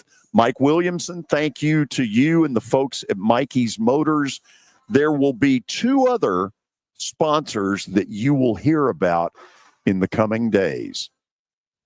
What do you say? We open up the phones to Let's open it up. Whatever people want to get into? Yeah, we've had a lot of comments. We had some snarky Titan comments, and yeah, I'm sure there's things to get into after a weekend like that. Okay, let's open the phones, and you take it wherever you want to, because there's a lot to get into.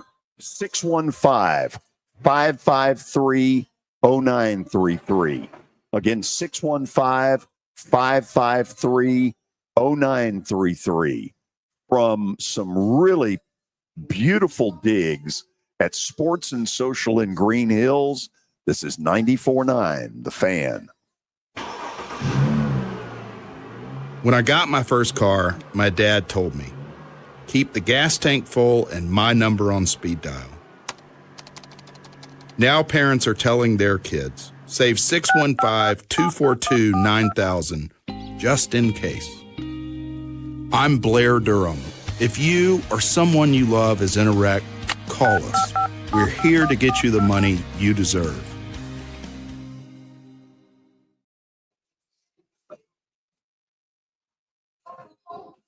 Attention, Big Orange Country. Tennessee and Illinois will square off Saturday, December the 6th at Bridgestone Arena. This is the rematch of a great college basketball game last season in Champaign that went right to the wire. And this one figures to be more of the same. Tickets are on sale now. You can grab your seats by going to Ticketmaster.com. That's Ticketmaster.com. Tennessee, Illinois. It's big time. It's easy to say good things about the folks at Strike and Spare Family Fun Centers. Number one, I trust them with something that's near and dear to me, the Plaster and Friends Celebrity Bowling Night. But more importantly, I see the fun people have. They enjoy the bowling, they enjoy the camaraderie, and you will too. Come by any of their locations and get ready to have some fun.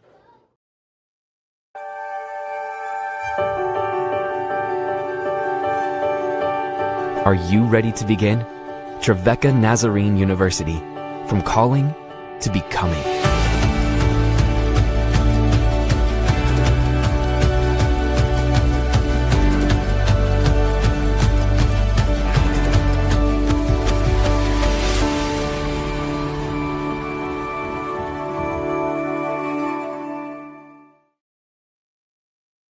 Venture Express has been helping people in this area for more than 40 years. They're headquartered in Murfreesboro with over 30 years of dedicated fleets involving production, manufacturing, and corrugated experiences. They're an asset-based company with over 700 tractors, 4,000 trailers, and 800 drivers. If you need their help, dial them up 615-793-9500 or log on to ventureexpress.com.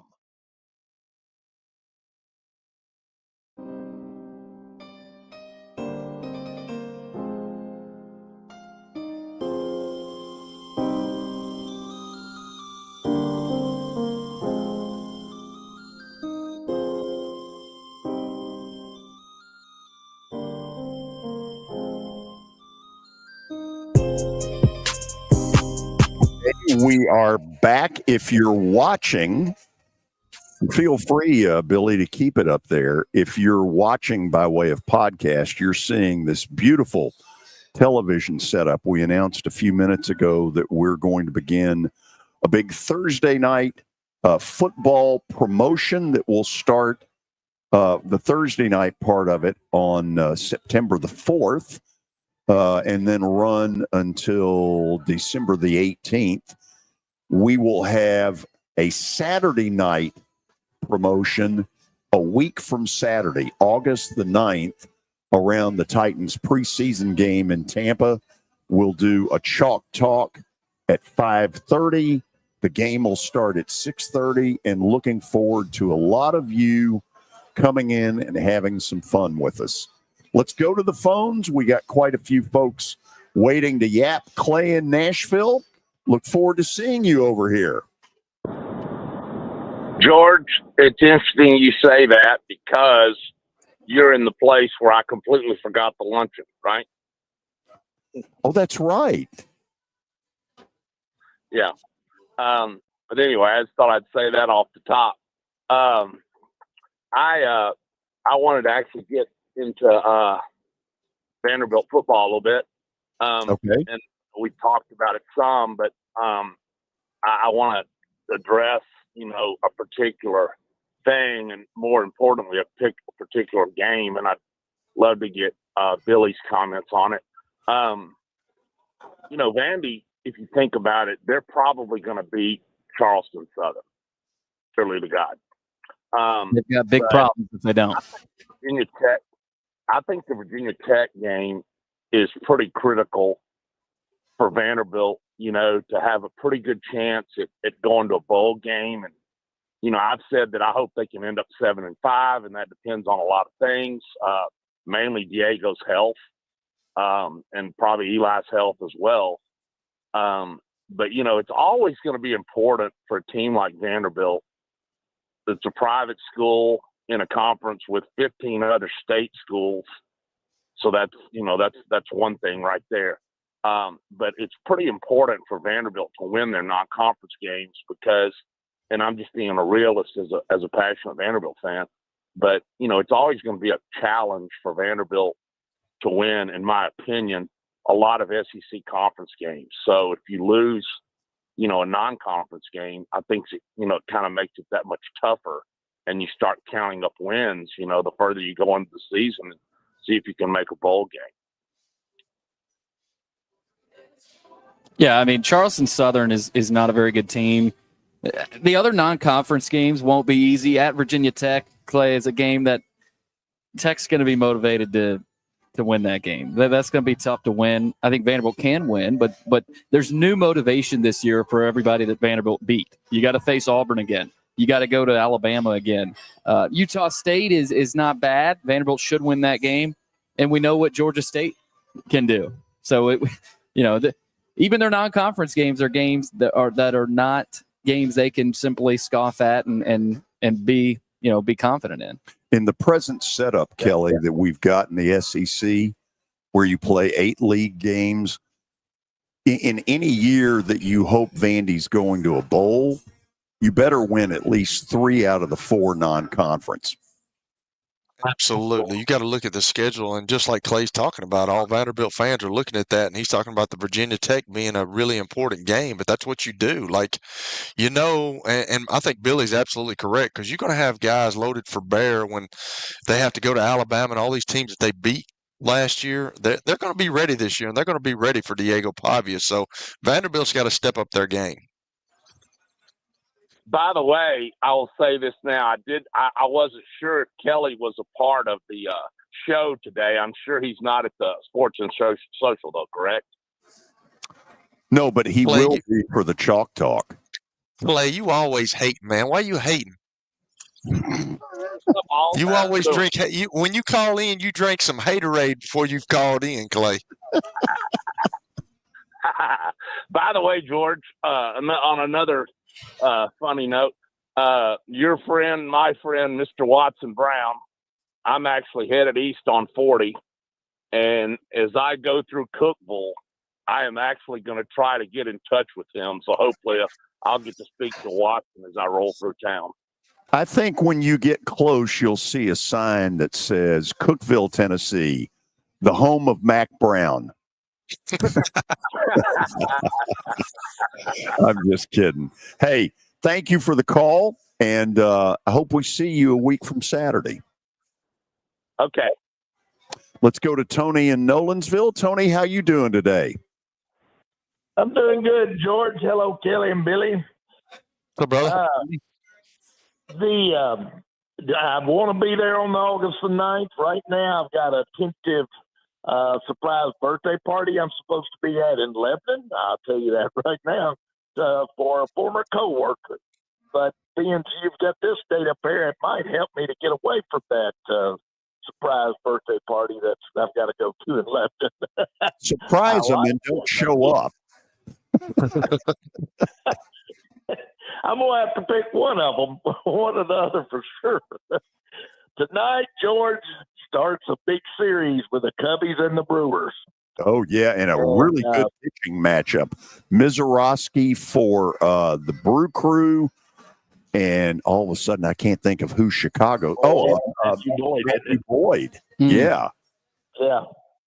It's going to be a fun series. It's a 3 games, and I think in the next couple of weeks, the Cubs host the Brewers in a 5-game deal. I think they're going to play a 4-game series with a doubleheader thrown in there. It's going to be pretty interesting. And speaking of the Cubbies, I saw a stat the other day, George, really surprising to me. And I'll just ask it y'all in a trivia question. Do y'all know who was the last American League player manager in the history of the American League? I saw this. I didn't know. Okay, I'm assuming that it's Frank Robinson with back then it was the Cleveland Indians. Kelly, if you got anything else, lay it out there. I do not. I'm sitting here thinking, yeah, I do not. That's a good guess. I think it's Frank Robinson, 1975. George, I thought it was Frank Robinson also, but it was Don Kissinger with the White Sox, who was obviously, played with the Cubs for years. Oh, wow. But it was Don Kissinger. And I said to myself, I thought it was Frank Robinson. But that was put up on, on one of actually the Cubs show. And I thought, wow, that was a new one on me. Yeah, we're not going to dispute it because I have no way to prove it. But that's right. That's a good question. Guys, y'all been talking, and Clay just talked about Vanderbilt. And I sat here the other day and looked at their schedule, and we got 2 teams in this city, in the the Titans and Vanderbilt. You got 2 teams that I think if they win 6 games, one of them is going to be disappointing, being Vanderbilt. I really think they do believe over there they're going to win 7 or 8, the way they've talked about leaving so much on the table last year, losing to LSU like they did by a touchdown, and and then losing to Georgia State. But they seem, it's going to be hard to go duplicate knocking off Virginia Tech and Alabama. So I think looking at both seasons, if they go 6-6, both of them, I think it's going to be a good season for both the Titans and Vanderbilt.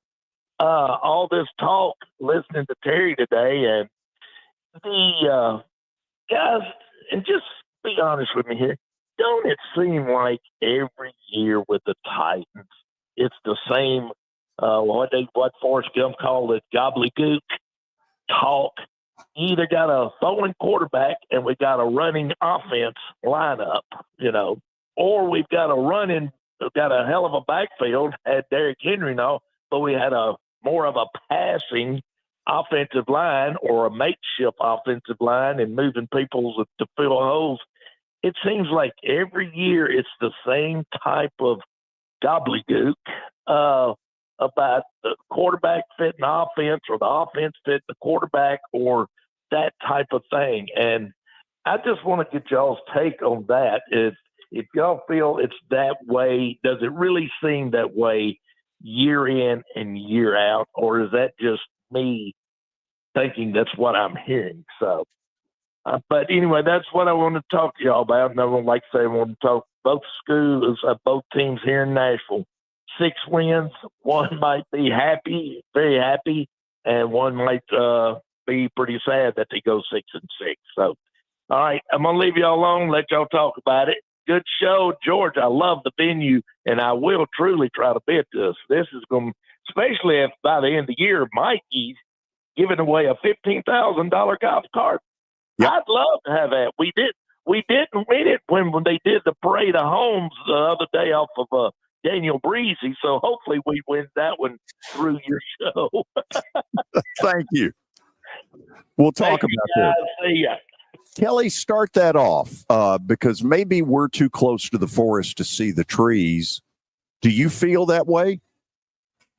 I think every team has a little bit of that gobbledygook like Tony's talking about, George. Everybody's got a new sense of hope every year when it comes about, but there's only a few teams that truly believe that. Everybody talks about winning championships. Like every locker room I was in, we knew as a team sometimes that, hey, this is probably going to be a tough year for us because we're not very good. We've got some key pieces missing.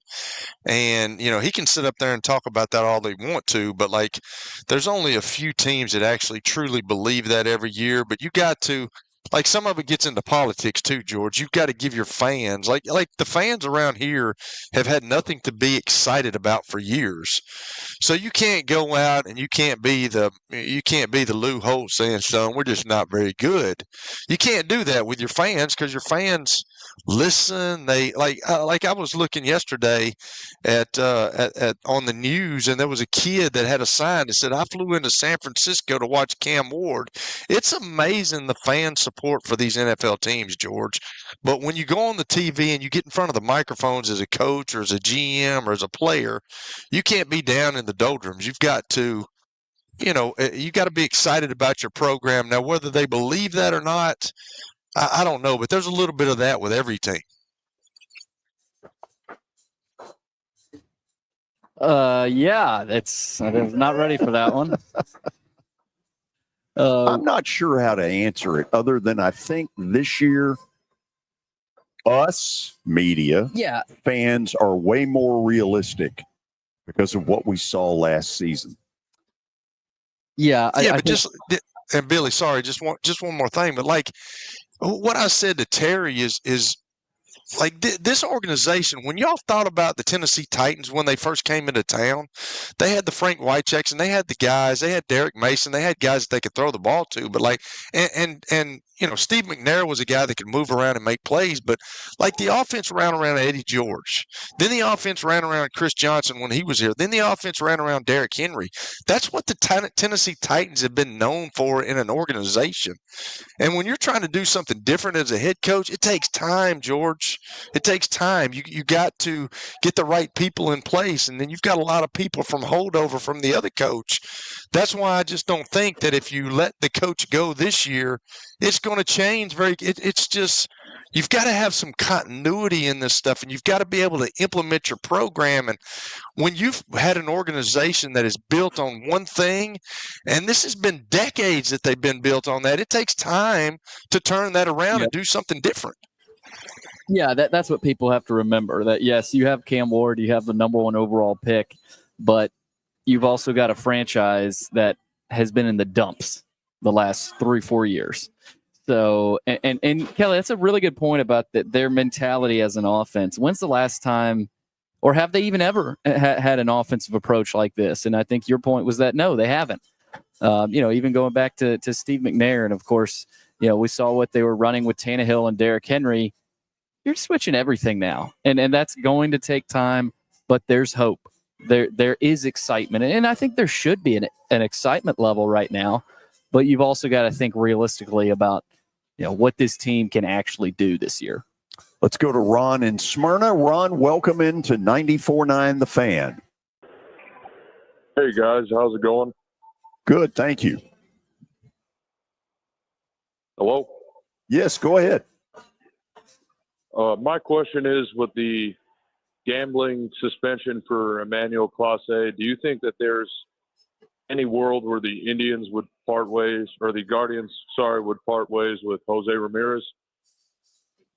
Well, let me say this, and for those who don't know where the caller's going, Emmanuel Clase has been over the last 3 to 4 years as good a closer as there is in the American League.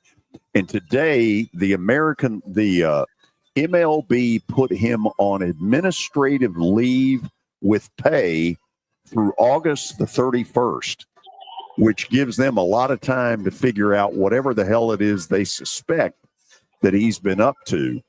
Kelly, I believe that not only is this the biggest player that we've seen potentially get nailed, but this might change what the Guardians are thinking, because they've been a wild card contender. And I think that their front office tonight sitting there going, what the hell do we do? And George, you know better than me, but you said that they were probably a seller now instead of a buyer, which is kind of crazy how one player. I mean, and I think that's what every team looks at. If one player on your team, the key player, one of the key players, gets hurt or gets suspended like that, you got to think about that when you're managing an organization. And if you think he's the best guy and he's the reason that they've been there, and then something happens to him, you got to think about that as general manager. That's what we talk to Danny Evans about all the time, and that's a tough spot to be in. After the break, we'll talk with Kevin in Fairview, Jeff in Murfreesboro, and George from up in Boston, Mass. From Sports and Social in Green Hills, this is 94.9 The Fan. When I got my first car, my dad told me, keep the gas tank full and my number on speed dial. Now parents are telling their kids, save 615-242-9000 just in case.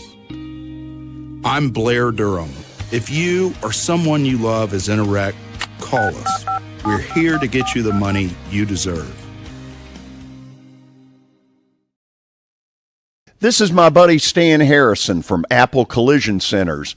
Recently, you've been talking to me about companies that have a fleet of trucks and they're always in need of repairs. That's right, George. We understand that nobody likes to deal with the auto body repair process.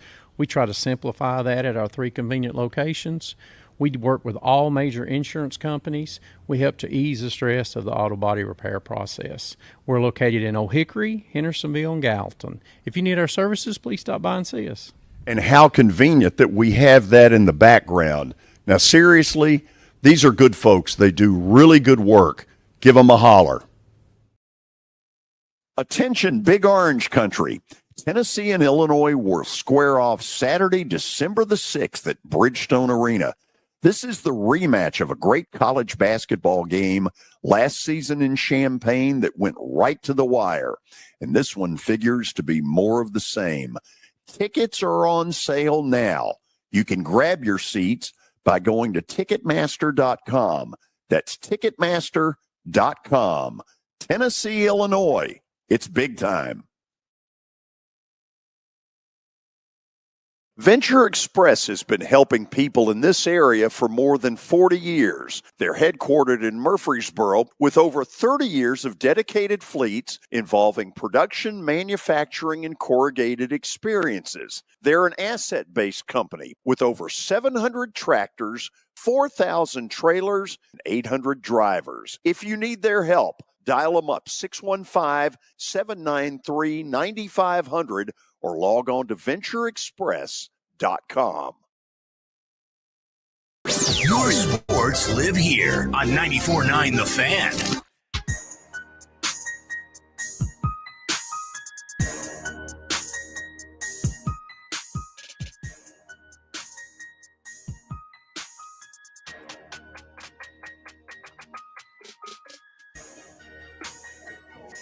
Busy Monday afternoon. We're broadcasting live from Sports and Social in Green Hills, where we have announced a big promotion during football season that we're excited about. But let's go back to the phones for the moment. Kevin in Fairview, you are up next. Welcome. How's it going? Good. Thank you. All right, I got two MLB questions for you. The first one being, I saw that the Royals were looking to extend their starter, Seth Lugo. And since he was being talked about as one of the larger starting pitchers is for trade pieces with the upcoming deadline, I was wondering how you think if you guys expected that, or if that came as a surprise, if you guys were thinking that he was going to get dealt at the deadline. Oh, my guess is that Casey's front office went to Lugo and said, what's it going to take? And Lugo probably gave them a number, and perhaps they said, okay, we think we can do that. My guess is that they got a better answer than they thought they were going to get. Took him off the bubble, so to speak, and now he's going to be a Royal for a while, which I think is a good move. I think he's pretty good. Got a great curveball. Yeah, I think that he's a good pitcher. I was hoping the Cubs were going to get him, but sadly they did not. My other question is do you think that Bryce Harper will face any consequences or backlash regarding his statements? No, and I think if Rob Manfred is smart, that he won't go down that road, because now Bryce Harper can be about as abrasive as it gets, but this is one time where I agree with him. Rob Manfred, first of all, I think has long since lost the players. I don't think they trust him. I don't think they're ever going to trust him. I think he's trying to bark up a tree that probably isn't going to work with him saying it. That said, the real answer, and Danny brought this up, is that they need to have a salary floor, that a team has to spend X amount of dollars or face sanctions or whatever. I don't know how they're going to solve it, but they're not going to solve it with this commissioner going in spouting this stuff, because Bryce Harper is going to end up in the players' world looking like a hero. I'll guarantee you he is getting backslapped by all the players. Way to go. Way to tell the commissioner to F off. You know, it's a mess. This isn't good for the game, though. No. I mean, good for Bryce Harper. We're headed toward a strike. You know, because I think Bryce, he's doing all the right things, and there's going to be a lot of players behind him, but this is not. No, it's not good. Go ahead, Kevin. That's all I got for you today. Okay, appreciate it. Let's go over to Murfreesboro, where we will be tomorrow, broadcasting our show from MTSU's campus in the celebration of their new athletic facility. Jeff in Murfreesboro, go ahead. How's it going, George? I just want to say Manfred won't be there much longer. 2-3 more years he's going to retire. I can't remember what his contract, but he already came out and said that a few years ago that when his contract's up, he's retiring. So I don't know who they're going to get new commissioner, but Bryce Harper, just hush. Your team ain't no good no way. Hush. You don't need to be working. You got enough cash. Okay, this stuff, Valley Floor, whatever you want to call it. I mean, they can do what they want as far as, I mean, what is he screaming about? How much does Bryce Harper make? What about 15, whatever he makes? If he's making that much, he's making too doggone much. Because the Nationals are terrible. He needs to take some of that salary, give it back. What he needs to do is quit getting in the commissioner's face, in my opinion. Now, I mean, he's going to ruin baseball anyway, all the rules they got. That guy told me they ruined the game I love. So, I mean, that doesn't ruin it anyway. But he's going to be gone here. How do they get this new commissioner? You should see who they do get as far as commissioner. But, Kelly, I wanted to ask you, how's your golf game? I don't know that he can hear. Kelly, he wants to know how your golf game is. Probably can. Yeah, how's The your golf game's good. I mean, we didn't win the golf tournament the other day. We had a couple of bad holes, but my golf game's good right now. I didn't know. Well, you probably don't want to play today. It's too hot. But I know the high school started today. They hope they got them all in. But also, George, I don't really do a lot of countdown with football. I know it's going to get here. People that pay money and go to these preseason games, watch them on TV. But people that pay the money, I know they pay full price whatever to go to them. They're the biggest jokers in the world. I wouldn't pay 5 cents. You're going to watch third stringers that ain't going to do nothing. And, I mean, Cam Ward in practice, what you doing against air? What does it matter? I mean, Kelly Holcomb can go out there and complete some passes, period. I mean, let's just give it a break, okay? I mean, and already guys said about Arch Manning being drafted. If the Titans have number 1 pick next year, I guarantee you they'll draft him because of his name, because his last name is Manning. No matter if he's good or bad or not, because his daddy's Peyton Manning or whatever it may be. Well, when you say give it a break, are you saying we shouldn't discuss them? Well, no, I mean, not as far as preseason. People that want to pay the money preseason. I mean, I wouldn't even really discuss to be honest with you, I wouldn't even have preseason. If I was the NFL commissioner. Just let them have a work day with teams or whatever. I wouldn't even have preseason games. It's a joke. I mean, if they play 4, it's too many. They play 5 or whatever they do, and these players get injured. Burks got injured again, didn't he, George? Sure did. Yeah, sure. Got to go. Well, I wonder what he's going to do. Like I said, he's a walking injury. You might as well go ahead and just cut him to somebody else. All he does is he can fall down in the bathroom and bust himself. So what's the difference? I ain't gonna do nothing. I mean, you talk about all these players they have when they come here. I mean, big deal. They took the New York Titans name. They should have got something different. The New York Titans, well, they came with New York Jets. Why don't they get a different name instead of Tennessee Titans? Jeff, I got to run. I'm not going to sit here and debate their nickname. I got better things to do. George in Boston, thank you for waiting. Hey, what's up, guys? How's it going? We're good. So I wanted to clear the air about a couple of just confusing things that I've been seeing a lot of people in sports media write and that have been retweeted about this recent executive order of the president, and then the recent, not recent, but the NCAA versus Alston case. The first is that the executive order in and of itself is not a law. What an executive order is it's a direction from the president to federal agencies, and federal agencies can then issue regulations that comply with acts of Congress. Now, the problem with this NIL stuff is Congress hasn't regulated any of it. So if any regulations were to come and try to be enforced by the president or some sort of federal agency, you'd have a separation of powers issue. The second thing is with the NCAA versus Alston case in 2021, there's a lot of people who have been writing and saying that case authorized NIL, and that is not true. Essentially what happened in that case was it was narrowly tailored to educate in connection with scholarships that universities could pay. The confusion came because about 10 days after that decision came down, the state started saying NIL laws. But what's interesting about that Alston case is it created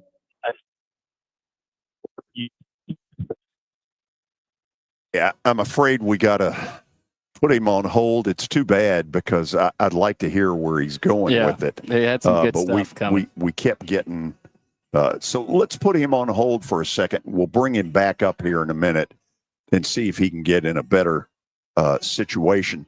Kelly, you weren't here, I don't think, last week when all this started to go down. Give me a thought or two on the Trump ruling. You know what? I know what he's, I kind of remember a little bit about what he was talking about, but all that legality stuff is kind of crazy to me. And I'm not really sure I understand it. I know what he was talking about, the executive order. That's not really law, but I don't know. Maybe he's stepping in to try to do something. I don't know. I just think at some point somebody's got to take reins of this thing. And I was talking to somebody today, George. It's great that they put the salary cap on it, but my whole concern is with the collectives. Like you haven't done anything with the collectives, so you can get as much money as you want as collectives, and it's virtually doing the same thing that it was doing. Okay, it's great that we put a salary cap on it, but like if you don't say something about or do something about the collectives, what's it really proving? You know what I'm saying? Let me try George in Boston again. See if we've got a better connection. George, are you there? I am. Sorry about that, guys. Okay, let's see what we can do here. You were on a roll. So keep going. So basically, with this Alston versus the NCAA case, a problem that the NCAA could have down the road is that the NCAA is going to have a tough time arguing like it has in the past, and it did in the Alston case, that it has a compelling interest in amateurism. That's because now with this recent settlement and these NIL laws, these players can hire agents like pro athletes. They share revenue like pro athletes. They can enter into free agency with the portal so long as there's eligibility like pro athletes, and they can sign contracts that are similar to those of pro athletes. And because of that, a court, especially one of these federal court judges, could say to the NCAA and their attorneys, where's the amateurism? And I don't see how they can come up with a good answer for that. I saw a tweet from Andy Staples the other day. He said the executive order in English, basically for dummies, please continue pretending you're not paying them for being good at football or basketball. Carry on. That's basically, and I mean, it's hard to disagree there. Right, and we had this talk a couple of days ago. Alex Kranzler was in studio with me last Friday, and it feels like that what this thing said was that I can pay him for having delivered goods and services to the show. Yes, but not because you're good at football or can hit threes or throw strikes. Yeah. And so it seems like it feels like a lot of semantics. Yeah. It's what it feels like. George, in this for us. Yeah, it definitely is a lot of semantics. I think the $1 million question here is whether the president or some sort of federal agency or the NCAA, feeling emboldened, are going to try to enforce this executive order. That's where we could see some more lawsuits. But yeah, I mean, there definitely is some semantics here, because essentially, while these NIL deals are called name, image, and likeness deals, what the players are really getting paid for is their association and performance in connection with a school. And a problem that the NCAA could have in terms of antitrust litigation is that, let's say a lawsuit gets filed in the future by the players. I think the players could have a compelling argument that the NCAA and its member institutions have a monopoly on pay for play, because look at the TV deals that these schools and the NCAA are getting in exchange for these athletes playing on the field. I mean, just look at all the TV money that the SEC gets, for example, with football and basketball. It's insane. George, I got a question for you. And you know, when I was playing in the National Football League, we had a collective bargaining agreement, but we had when our agents were like 3%. And now I've talked to one of my son's best friends. They've got to do something about this because these guys are not even agents and they're taking like 10, 15, 20% of these kids' money. And that's what some of the agents in the National Football League are upset about because they're actually raping all these kids with their money, and it's not good. So something's got to be done about that. Will something ever be done about that? Yeah, I mean, I think a collective bargaining agreement would be a good place to start, or for that limit on how much agents could take to be in some sort of either settlement with the NCAA or act of Congress, some sort of rules about that. Because I agree, it is insane how much those agents are getting. And I would list that at the top with a few other problems that I see with the portal era, such as tampering with coaches, tampering with players, and then what should the remedies be if either the body paying a player breaches a contract or a player breaches their NIL deal, and then these agents getting too much money, I would say is number 4 on that list, compared to just players being paid a lot. I think with the players being paid a lot, it's a free market, and the free market can settle itself in terms of a third party not wanting to pay a player as much. If, say, a star player underperforms, then they can use that as an example and say, hey, well, you're a star player.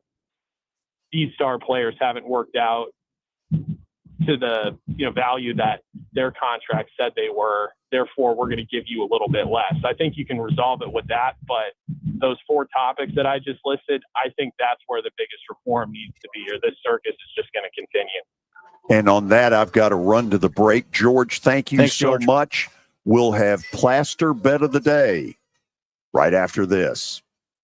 This summer, the Legends of the West invite you to the Buffaloville Center of the West in Cody, Wyoming. 5 museums come alive with timeless Western art, heroic tales, and native cultures. Experience live birds of prey, crackling chuck wagon dinners, and behind-the-scenes adventures. Just 50 miles from Yellowstone's East Gate, our doors open wide to explorers young and old. 1 ticket grants you 2 days, enough time to let curiosity lead the way. Visit centerofthewest.org. This is the energy of the Acura Integra. The energy of speed. With available Type S 320 horsepower VTEC turbo engine.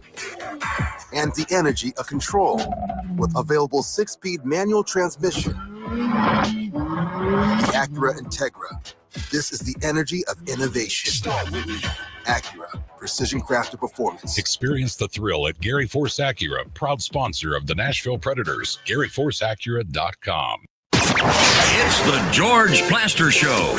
Your sports live here on 94.9 The Fan.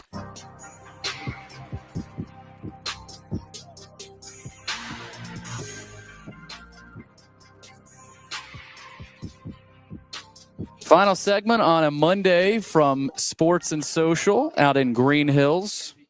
Looking forward to a big football season here out at Sports and Social. Looking forward to seeing what happens with Bet of the Day, brought to you by Bart Durham Injury Law. We take a look at what happened over the weekend. I guess this was mostly Friday. 0-3. Wow. That's pleasant. We're going to get back in our winning ways very quickly. I don't care if Aaron Judge is in the Yankee lineup or not. He's not going to be. I'm taking the Yankees tonight at the stadium against the Tampa Bay Rays, who have really been on a slide.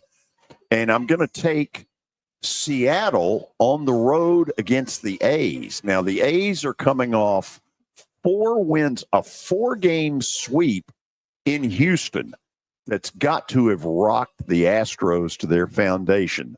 The problem tonight for the A's, who return home to Sacramento, is that Luis Castillo is pitching for Seattle. He's really good.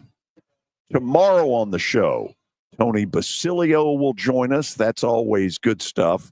And then during the 4 o'clock hour, we will celebrate the unveiling of the brand new athletic facility at MTSU, the Steve Smith Center. Thanks to all of you for being with us. Kelly, try to behave. Yes, sir. Talk to y'all tomorrow.